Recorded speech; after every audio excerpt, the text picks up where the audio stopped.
ಇಲ್ಲಿ ನಾವು ತಗೊಳ್ಳೋಣ ದ್ವಿರೂಪ. ನಮಗೆ 2 ರೂಪ ಇದೆಯಾ? ಇಲ್ಲ.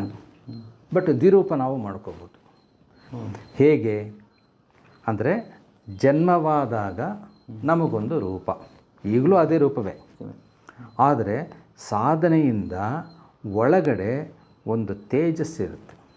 ತೇಜಸ್ಸು ಅದು ಗೌಪ್ಯವಾದ ಶಕ್ತಿ ನಮ್ಮಲ್ಲಿರುತ್ತೆ. ನಮಗೆ ಅಂದರೆ ಎಲ್ಲರಿಗೂ ಇರುತ್ತಾ ಗುರುಗಳೇ? ಸಾಧನೆ ಮಾಡಿದವ್ರಿಗೆ ಮಾತ್ರ, ಸಾಧನೆ ಮಾಡಿದವ್ರಿಗೆ ಮಾತ್ರ ತೇಜಸ್ಸು. ಆ ತೇಜಸ್ಸು ಏನಾಗುತ್ತೆ ಅಂದರೆ ನಮಗದು 2 ರೂಪದ ಥರ. ಇವಾಗ ಮಹಾನ್ ಗುರುಗಳು, ನಮ್ಗೆ ಗೊತ್ತಿರೋಂಥ ಮಹಾನ್ ಗುರುಗಳು ರಾಘವೇಂದ್ರ ಸ್ವಾಮಿಗಳಾಗ್ಬೋದು, ಒಂದು ಶಿರಡಿ ಸಾಯಿಬಾಬಾ ಆಗ್ಬೋದು, ರಾಮಕೃಷ್ಣ ಪರಮಹಂಸರು, ರಮಣ ಮಹರ್ಷಿಗಳು, ಕಂಚಿ ಸ್ವಾಮಿಗಳು, ಇಂಥವ್ರನ್ನ ತೊಗೊಳ್ಳೋಣ. ನಮ್ಮಂತೆ ಕಾಣ್ತಾರೆ, ಬಟ್ ಒಳಗಡೆ ಒಂದು ಚೇತನ, ಅವರು ಒಳಗಡೆ ಜನ್ಮ ಮಾಡ್ಕೊಂಡಿರ್ತಾರೆ, ಉದ್ಭವಿಸಿಕೊಂಡಿರುತ್ತಾರೆ. ದ್ವಿರೂಪ. ಗಣೇಶನಿಗೆ ನಮಗೆ ವಿಸಿಬಲ್ ಇದೆ ದ್ವಿರೂಪ.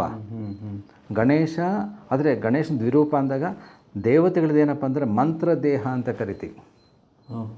ನಮ್ಮದು ಮಲ್ಲಿನ ದೇಹ.